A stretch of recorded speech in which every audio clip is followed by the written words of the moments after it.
सध्या भाजी मंडईमध्ये अशी ताजी रसरशीत लालबुंद गाजरं मुबलक प्रमाणात उपलब्ध आहेत आणि अशी गाजरं पाहिली तर प्रत्येकाच्या मनात हमखास एकच विचार येतो, तो म्हणजे गाजराचा हलवा. मग वाट कसली पाहिजे? चला तर मग आज आपण पारंपरिक पद्धतीनं गाजराचा हलवा कसा करायचा ते पाहूया. ते सुद्धा अचूक प्रमाण, येणारा खर्च, लागणारा वेळ या सर्वांसहित. फार वेळ न घालवता चला तर मग सुरुवात करूया आजच्या रेसिपीला. नेहमीप्रमाणे भरपूर साऱ्या टिप्स आणि ट्रिक्सही. गोड सुमधूर रसरशीत लालबुंद 1 किलो गाजराचा हलवा.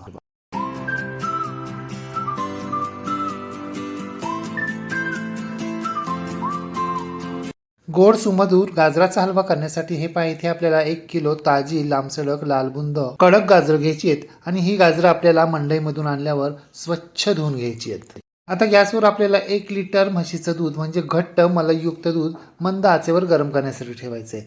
जोपर्यंत दुधाला खळखळून उकळी येते तोपर्यंत आपल्याला सगळी गाजरं साफ करून घ्यायची आहेत. साफ करायची म्हणजे काय करायचं? गाजराचा मुळाचा आणि टोकाकडील अर्धा इंचाचा भाग आपल्याला काढून टाकायचा आहे आणि हा जो काढून टाकलेला भाग आहे ना, हा आपल्याला फेकून नाही द्यायचा. याचा आपल्याला व्हेजिटेबल सूप करण्यासाठी उपयोग होतो. पहा, गाजराचे दोन्हीकडील अर्धा इंचाचे भाग काढून झालेले आहेत. आता या सगळ्या गाजरांची आपल्याला सालकटरच्या सहाय्यानं सालं काढून घ्यायची आहेत. आपण रोजच्या आहारामध्ये ज्या ज्या भाज्या वापरतो ना, त्यांचा देठाकडील, मुळाकडील आणि जी सालं असतात या सगळ्यांचा वापर आपल्याला व्हेजिटेबल सूप करण्यासाठी करता येतो. सालं, देठ, मुळं यामध्ये जास्त प्रमाणात जीवनसत्व असतात. अशी रेसिपी आपल्या चॅनलवर अगोदरच अपलोड केलेली आहे. ती जर तुम्ही पाहिली नसेल तर नक्की पहा. हे पहा, आपल्या सगळ्या गाजरांची सालं काढून झालेली आहेत. आता ही गाजरांची सालं आपल्याला फेकून नाही द्यायची आहेत बरं का. हे पहा, ही सालं आपल्याला एखाद्या प्लास्टिकच्या पिशवीमध्ये अथवा हवाबंद डब्यामध्ये भरून घ्यायची आहेत आणि फ्रीजमध्ये ठेवून द्यायची आहेत. या सालांचा वापर आपण सूप, चटणी, कोशिंबीर यासाठी करू शकतो. आता ही सगळी गाजरं आपल्याला किसून घ्यायची आहेत, परंतु एवढी मोठी गाजरं किसायला थोडंसं अवघड जातं, म्हणून आपल्याला या गाजरांचे 2 भाग करून घ्यायचे आणि ही गाजरं आता आपल्याला किसायला सुरुवात करायची आहे. हे पहा, माझ्याकडे अशा प्रकारची किसणी आहे. गाजर किसल्यानंतर आपोआप या खाली बॉक्समध्ये तो किस जाऊन पडतो आणि गाजर किसण्यासाठी आपल्याला किसणीच्या मोठ्या छिद्रांची किसणी वापरायची, छोट्या छिद्रांची वापरायची नाही आहे. गाजर किसायला सुरुवात करताना गाजर थोडंसं तिरपं धरायचं आणि किसायचं आणि नंतर मात्र गाजर आपल्याला आडवं धरायचं आणि किसायचं. अशा प्रकारे आडवं गाजर धरून किसलं ना तर लांबसडक किस पडतो आणि तिथल्या तिथे गाजर किसलं की अगदी छोटा छोटा किस तयार होतो आणि मग गाजराचा हलवा अगदी शिऱ्यासारखा तयार होतो. कारण गाजरामध्ये पाणी असतं आणि शिवाय गाजर आपण दुधामध्ये शिजवणार आहोत, त्यामुळे त्याचा आकार आणखी कमी होणार, म्हणून आपल्याला लांबसडक किस किसून घ्यायचा आहे. हे पहा, आपली निम्मी गाजरं किसून झालेली आहेत. आता हा किस आपल्याला एका बोलमध्ये काढून घ्यायचा. इथून पुढील सगळी गाजरं आपल्याला अशा पद्धतीनंच किसून घ्यायची आहेत. आपण ताजी लांबसडक लालबुंद गाजरं घेतली आहेत, त्यामुळे आपला किस पहा कसा लांबसडक आणि लालबुंद दिसतोय. आपण 1 किलो गाजर आणले होते, त्याचा देठाकडील आणि टोकाकडील भाग आपण काढून टाकलाय आणि गाजराची सालही काढली आहे. मग आता आपण निव्वळ गाजराचा किस किती भरतोय ते वजन करून पाहूया. हे पहा, आपला गाजराचा किस 635 ग्रॅम इतका भरलाय, म्हणजे 650 ग्रॅमच्या आसपास. आता आपल्याला पुढचं प्रमाण घ्यायला सोपं आणि सोयीस्कर पडेल. एवढं सगळं करेपर्यंत आपल्या दुधाला खळखळून उकळी देखील आली आहे. आता दूध आपल्याला चमच्याच्या सहाय्यानं व्यवस्थित ढवळून घ्यायचं आहे आणि गॅस बंद करायचा आहे आणि दूध आपल्याला बाजूला ठेवून द्यायचं आहे. परंतु आपल्याला दुधाची साय काढायची नाही बरं का. आपण दूध साईसकट वापरणार आहोत.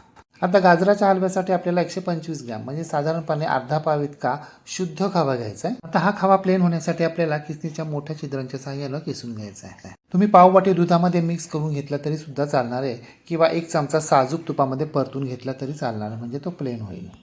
गाजराचा हलवा तयार करण्यासाठी जवळजवळ सगळी तयारी झालेली आहे. आता आपण प्रत्यक्ष गाजराचा हलवा तयार करायला घेऊया. त्यासाठी गॅसवर एक जाड बुडाची कढई गरम करण्यासाठी ठेवायची आहे.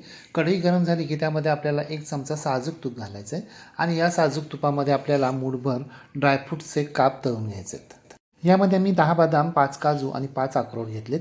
याशिवाय 1 चमचा मगज बिया, 1 चमचा भोपळ्याच्या बिया आणि 1 चमचा सूर्यफुलाच्या बिया देखील घेतल्यात.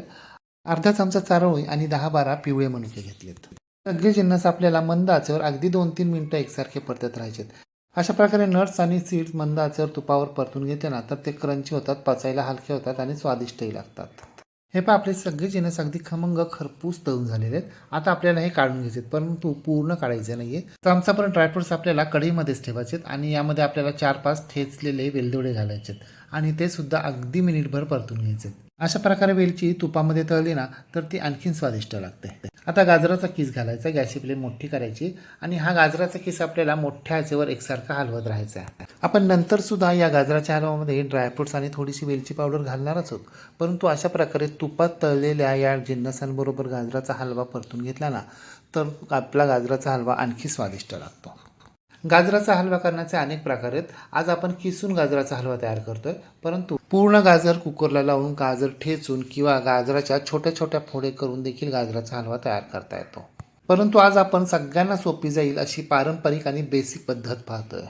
हे 5 मिनिटं मोठ्या आचेवर एकसारखा किस परतत राहिल्यानंतर आता गाजराचा किस मऊ पडले आणि गाजराच्या किसाचा रंग देखील बदललेला आहे.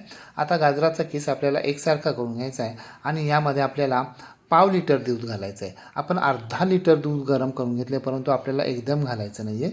जर लागलं तर आपण नंतर घालणार आहोत. आत्ता आपल्याला पाव लिटर म्हणजे 2 वाट्या इतपतच दूध घालायचं आहे आणि हे दूध आपल्याला मोठ्या आचेवर गाजराच्या हलव्यामध्ये एकसारखं मिक्स करत राहायचं आहे. गाजराचा किस दुधामध्ये व्यवस्थित मिक्स करून झाल्यानंतर हा गाजराचा किस आपल्याला मोठ्या आचेवर एकसारखा अगदी उकळी येईपर्यंत हलवत राहायचा आहे. काही जण 1 किलो गाजरासाठी सरळ 1 लिटर दूध वापरतात, परंतु तुम्ही पाहिलं ना आपला किस किती भरला आहे, 635 ग्रॅम, म्हणजे अर्धा किलोपेक्षा थोडा जास्त आणि पाऊण किलोपेक्षा थोडा कमी. मग याला 1 लिटर दूध लागणार आहे का? तर नाही. याला पाव लिटरपेक्षा जास्त आणि अर्धा लिटरपेक्षा थोडं कमी दूध लागणार आहे. हे आपल्या गाजराच्या किसानं सगळं पाव लिटर दूध शोषून घेतलंय. आता यामध्ये आपण आणखी 1 वाटी दूध घालूया आणि ते व्यवस्थित मिक्स करून घेऊया. आधी आपण 2 वाट्या दूध घातलं होतं, नंतर मी 1 वाटी दूध घातलंय, म्हणजे आपल्याला एकूण 1.5 वाटी दूध लागलंय. हे आपला गाजराचा हलवा दुधामध्ये अगदी व्यवस्थित मिक्स झालेला आहे. खळखळून उकळी देखील यायला सुरुवात झाली आहे. आता कढईवर झाकण ठेवायचे, गॅसची फ्लेम मध्यम करायची आणि मध्यम आचेवर हा गाजराचा हलवा 10 मिनिटं असा शिजू द्यायचा. 10 मिनिटानंतर झाकण काढायचं आहे. हे गाजरानं बरंचसं दूध शोषून घेतलेलं आहे. गाजराचा रंग देखील बदललेला आहे. आता यामध्ये आपल्याला 2 वाट्या म्हणजे साधारणपणे 200 ग्रॅम इतकी साखर घालायची, म्हणजे एका ग्लासाला थोडीशी 2 बोटं कमी.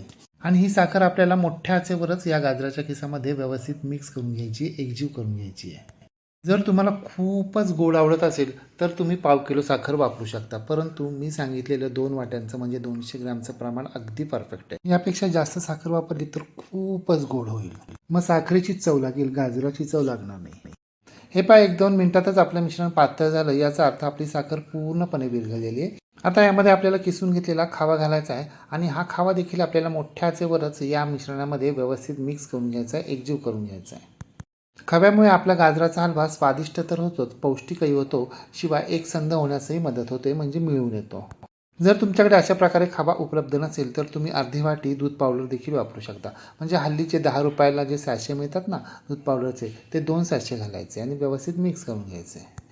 खावा घातल्यानंतर मोठ्या आचेवर जवळजवळ 10 मिनिटं एकसारखं परतत राहिल्यानंतर आता आपलं मिश्रण घट्ट व्हायला सुरुवात झालेली आहे. परंतु आपल्याला हे मिश्रण पूर्णपणे घट्ट करायचं नाही आहे, कारण थंड झाल्यानंतर हे मिश्रण आणखी घट्ट होणार आहे.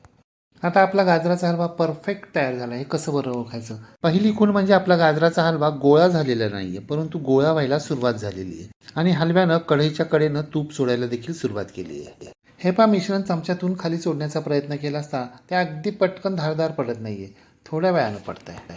याचा अर्थ आपला गाजराचा हलवा अगदी परफेक्ट तयार झालेला आहे. आपला गाजराचा हलवा घट्ट होणार नाही आहे, तर रसरशीत होणार आहे. आपला गाजराचा हलवा तयार झालेला आहे. आता हा आपल्याला एकसारखा करून घ्यायचा आहे आणि यावर आपल्याला अगदी अर्धा चमचा वेलची पूड घालायची आहे आणि 1 चमचा साजूक तूप घालायचं आहे. अशा प्रकारे सगळ्यात शेवटी साजूक तूप घातलं ना तर आपल्या गाजराच्या हलव्याला चकाकी येते. दोन्ही जिन्नस व्यवस्थित मिक्स करून घ्यायचे, एकजीव करून घ्यायचे. गाजराचा हलवा व्यवस्थित मिक्स करून घ्यायचा आहे आणि आपण मगाशी जे नट्स आणि सीड्स तळून घेतलेत ना, ते नट्स आणि सीड्स आपल्याला यावर भुरभुरून घ्यायचे. गॅस बंद करायचा आहे, कढईवर झाकण ठेवायचं आहे. 10 मिनिटं कढईवरचं झाकण काढायचं नाही आहे. 10 मिनिटानंतर हा गाजराचा हलवा आपल्याला सर्व करायचा आहे. 10 मिनिटानंतर झाकण काढायचं आहे. पाहताय ना तुम्ही, 10 मिनिटांनी झाकण काढल्यानंतर आपला गाजराचा हलवा अगदी व्यवस्थित सेट झाला आहे, कोरडा झाला आहे. आता हा हलवा आपल्याला एकसारखा करून घ्यायचा आहे आणि एका सर्विंग प्लेटमध्ये सर्व करायचा आहे. पाहताय ना तुम्ही, आपल्या गाजराच्या हलव्याला रंग किती मस्त आला आहे. चिकटही झालेला नाही आहे आणि खूप फडफडीत सुद्धा झालेला नाही आहे. अगदी परफेक्ट झाला आहे की नाही? करायला अगदी साधा आणि सोपा, म्हणजे जर कोणी पहिल्यांदा जरी करणार असेल ना तरी एकदम परफेक्ट होईल, अजिबात फसणार नाही. आणि प्रमाणसुद्धा अगदी कायम कोणाच्याही लक्षात राहील असं. 1 किलो गाजर, 3 वाट्या दूध, 2 वाट्या साखर, अर्धा पाव खावा, 2 चमचे साजूक तूप, आवडीप्रमाणे ड्रायफ्रुट्स आणि वेलची पावडर. आणि लागणारा वेळ फक्त पाऊण तास. म्हणजे एकंदरीत 100 रुपयात पाऊण तासात पाऊण किलो इतका गाजराचा हलवा तयार होतो. तेही कोणतेही आर्टिफिशियल जिन्नस न वापरता पारंपरिक पद्धतीचा घरच्या घरी अगदी शुद्ध. मग तुम्ही सुद्धा या हिवाळ्यामध्ये एकदा तरी अशा प्रकारे गाजराचा हलवा करून पहा व कसा झाला ते कमेंट बॉक्समध्ये मला नक्की सांगा. रेसिपी आवडल्यास लाईक, शेअर, कमेंट करायला विसरू नका. आणि हो, तुम्ही जर अजूनही गृहविष्णू किचन चॅनलला सबस्क्राईब केलं नसेल तर प्लीज नक्की सबस्क्राईब करा. शेजारील बेल आयकॉनवर प्रेस करा, ऑल सिलेक्ट करा, म्हणजे माझ्या नवनवीन रेसिपींचे नोटिफिकेशन तुमच्या मोबाईलवर येतील. पुन्हा भेटूया अशाच एका नवीन रेसिपीसह. तोपर्यंत नमस्कार व रेसिपी शेवटपर्यंत पाहिल्याबद्दल धन्यवाद.